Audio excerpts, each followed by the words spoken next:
Science!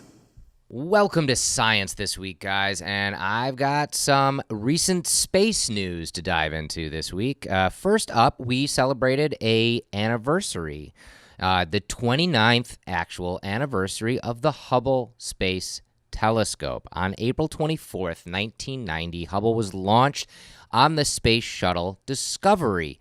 It has since revolutionized how astronomers and the general public see the universe. The images it provides are both spectacular and scientific and are absolutely incredible. Like, you've seen these in textbooks for the last 20 years. You've seen what the Hubble telescope can actually do. And so to celebrate its 29th anniversary, it turned towards the Southern Crab Nebula and took this stunning image here of that Southern Crab Nebula. Now, the Southern Crab Nebula resides in the southern constellation of Centaurus, approximately 7,000 light years from Earth.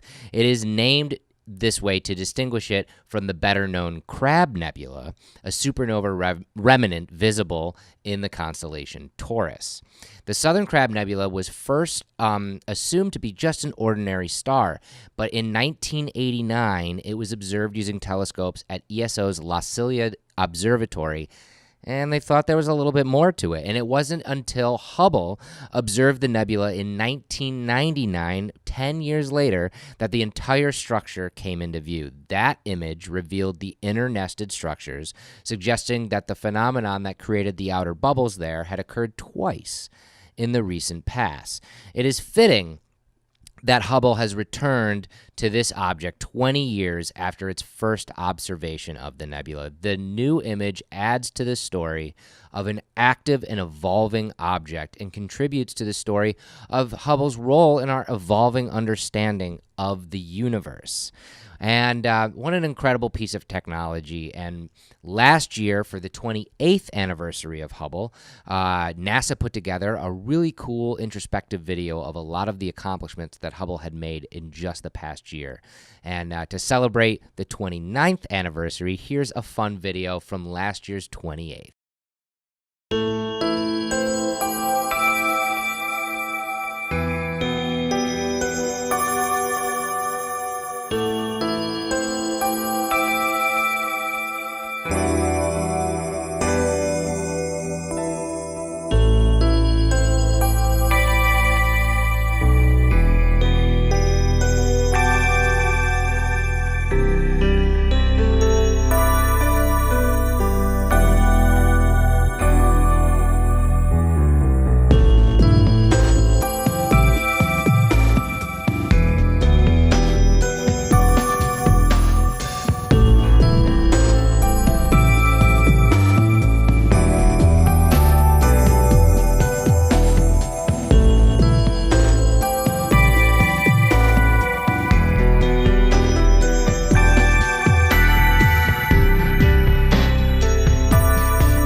Hubble really is an accomplishment of human ingenuity and scientific achievement. I remember when it was sent up in the 90s on Discovery, and then it immediately broke. And it broke a couple times. The astronauts had to go up there and fix it a couple times.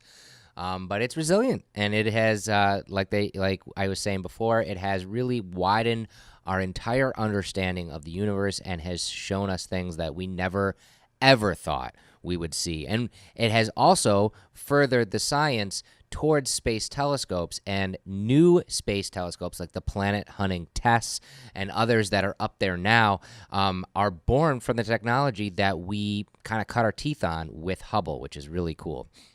Hubble itself is about the size of a large school bus and weighs 24,500 pounds, which is massive.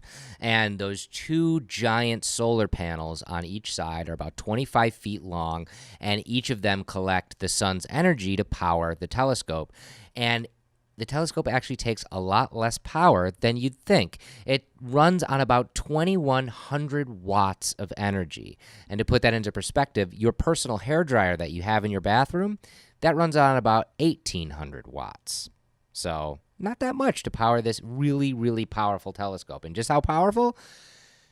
It has observed locations in the universe 13.4 billion light years away. And again, what that means in light year in terminology is that means it's observing light that has existed in the universe for 13.4 billion years. So we're seeing the birth of the universe almost, like as close to it as we've come, thanks to this incredible piece of technology. And it's still up there and still working for us 29 years later. Pretty cool. And speaking of years and timelines, it was just announced that NASA astronaut Christina Koch is going to break a record on her first space flight. She launched to the space station on March 14th with colleague Nick Hague and Russian cosmonaut Alexei Ovechinin, and will remain on station for 328 days, returning to Earth in February of 2020. Her colleague, NASA astronaut Andrew Morgan, who is scheduled to make his first flight in July, will also remain in orbit longer than usual, returning in the spring of 2020. Now, you might remember astronaut Scott Kelly, the twin of the two twin astronauts there. He holds the record for NASA's longest continuous spaceflight at 340 days, a record that Cook will not be breaking, but she will likely surpass the current record for the longest single space flight by a woman. Currently, NASA astronaut Peggy Whitson holds that record with 288 days. And the newly announced schedule is the result of conversations between NASA, the Russian space agency Roscosmos, and other international space station partners. Space station missions typically last for about 6.5 months. One motivation for the unusual flight schedule, NASA officials explained, was to gather more data on how human bodies respond to longer space flights. Jennifer Fogarty, chief scientist of the Human Research Program at NASA's Johnson Space Center in Houston, said astronauts demonstrate amazing resilience and adaptability in response to long-duration spaceflight exposure. This will enable successful exploration missions with healthy, performance-ready astronauts. NASA is looking to build on what we have learned with additional astronauts in space for more than 250 days. Christina's extended mission will provide additional data for NASA's Human Research Program and continue to support future missions to the Moon and Mars. Now, you remember on recent episodes here, right here on the Science segment, we've been talking about how NASA's been unveiling their plans, explore Moon and to Mars. And that is going to be a lot more spaceflight. We are talking about creating Gateway, the lunar orbiting space base that is going to ferry astronauts to and from the lunar surface. And not only will they be having an extended stay on Gateway, but also on the lunar surface. And then if we are going to Mars, that's a long trip. That's months just to get there. And then you're still in space when you get there. So all of this data is really, really important on figuring out what our bodies do in long periods of spaceflight. And they're actually studying that, to bring up Scott Kelly again, they're studying that extensively with those twins, because he spent his time in space while his twin was on Earth, and they're comparing all the way down to their DNA chromosomes, are just the effects of what his body went through and how it changed when he came back down to Earth, and what we can learn from that kind of data. It's really, really exciting. On July 20th, Morgan will launch from European Space Agency with astronaut Luca Parmitano and Russia cosmonaut Alexander Skvortsov. Crew launches are always soaked in tradition, particularly the history of Russian spaceflight aboard the Soyuz, but this flight will be on another level entirely because the crew launches on the 50th anniversary of the Apollo 11 moon landing. Then on September 25th, when the next batch of astronauts gets up there along with Jessica Meir, there's going to be 9 crew members sharing the station's quarters before the space station actually returns back to its 6-person crew. And that is pretty incredible, too, because that's going to be cramped. And that's one of the things to talk about Gateway again. That's one of the things that NASA is discussing concerning that orbiting base around the moon, and how many people will be able to work and live comfortably on Gateway and then also on the lunar surface. And they are shooting for that magic number of around 6 to 9 to begin with, but you can always add parts to it. And I mean, the International Space Station is large, but you put 9 people in there and it starts to get cramped really quickly. And it'll be very interesting, the data we learn from these long duration space flights. And to finally here, to talking about the space station and talking about long duration space flights, I have a fun video right from NASA of a tour of the space station directly from some of the astronauts a few years ago. And here's that. Hello, I'm Sunny Williams. I'm up here on the International Space Station. So we're going into the Russian segment. Be ready. You don't need a passport either.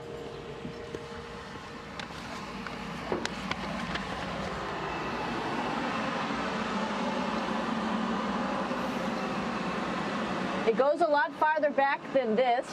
We'll go take a trip and say hello to the boys down there in just a minute. Well, let's do that first, actually, and then we'll go down to the Soyuz at the very end. This is Yevgeny. Hi. Doing a little tour.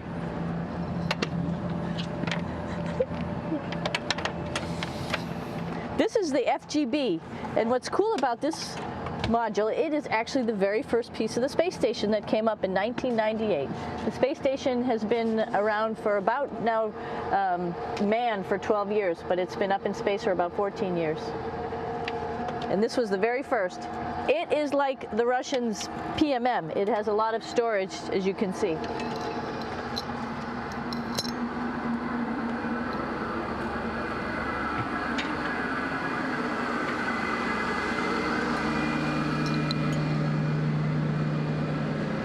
Можно? Снимаем. Чуть-чуть.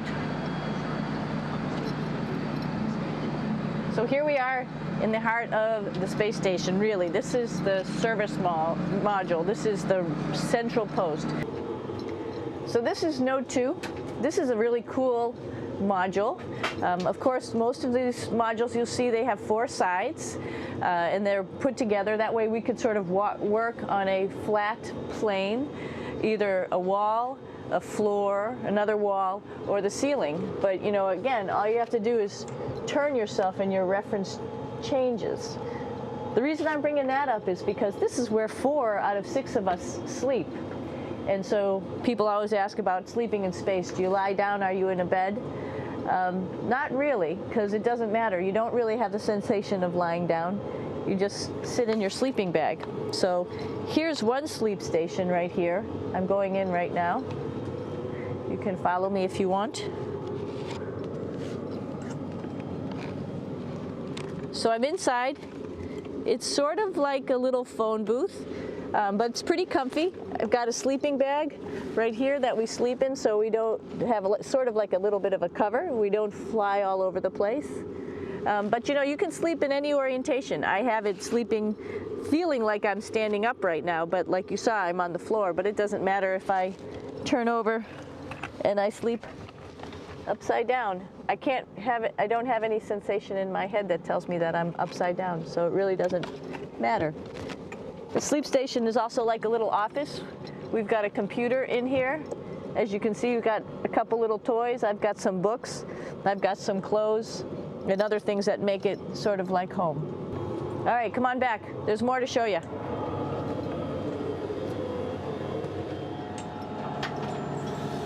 I know that there's some questions about how to use the bathroom and how do you actually live in space like normal, like at home. I mentioned real quickly about getting up in the morning and brushing your teeth and washing your face. Well, how do you do that? Well, here is the bathroom, essentially. You get up in the morning and we have a little kit, and it has all the essential things that you need, like your toothbrush and toothpaste and brush. See how much better the brush makes my hair look? Hello, I'm Sunny Williams. I'm up here on the International Space Station.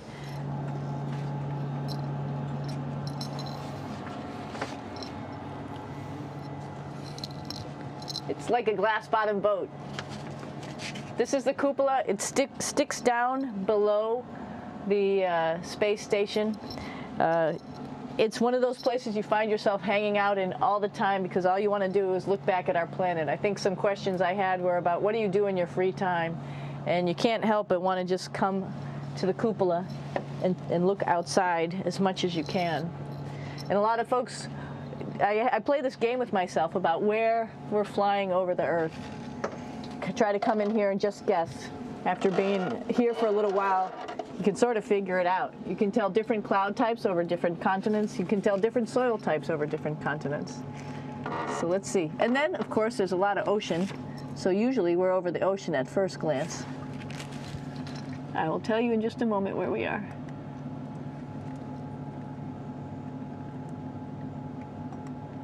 What? There we go. So right now we are right over Africa. It's a little bit cloudy, as you can tell. So we're right over the continent of Africa. Hey, what's that? I think that's a Soyuz spacecraft. That's the spacecraft that's taken us home to planet Earth today. Oh my gosh. We might have to go take a look at that. That's pretty cool. It's a little bit smaller than the rest of the spacecraft, the space station, so you'll see if we go there, it'll be a little bit more crammed.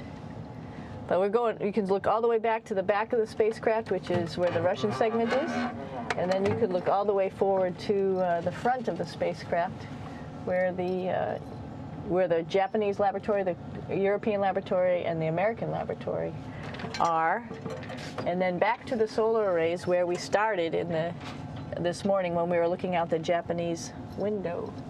Hey, Aki, what are you doing down there? Crashing things. This is one of the cool things about space, too. It sort of looks like there's a big old hole here, but you don't even think twice about it. You could just jump over the hole, or if you want, you can go jump into the hole. I'm coming down. Woo!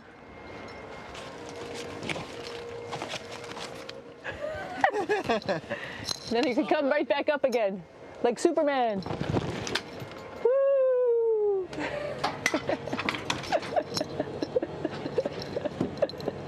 We're lucky we have a really cool big space station that you can fly around in. That's actually called the PMM. You might have saw it out the window. It's a big silver canister. What's really great about that is it's essentially our closet in our pantry or whatever you want to call it. We have extra food down there. We have extra clothes. We actually throw the trash out down there. So it's nice and organized, and we have all of our stuff that we need while we're working in all these other modules all stowed in this location down here. And it's a lot of fun to play in.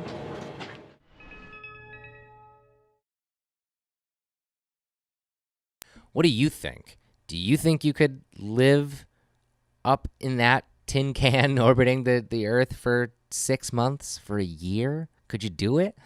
I think about it sometimes, and it's like I'm not claustrophobic, but just the ability of never leaving that area, never being able to just get out and go to the store or go down the street or whatever, and just always being in the space station for 6 months. And that's why they go through such extensive training. It's not just the physical training that's demanding of an astronaut to be on the space station. It's also the mental preparation. It's also, being able to compartmentalize, to deal with what they're dealing with, and to focus on the task at hand, because they are essentially scientists when they're on the space station conducting lots of experiments, and their bodies themselves are experiments. So they're constantly working, constantly getting data, and so they have to be focused and ready, and also not go stir crazy being in the space station for extended periods of time. But yeah, it's pretty exciting stuff.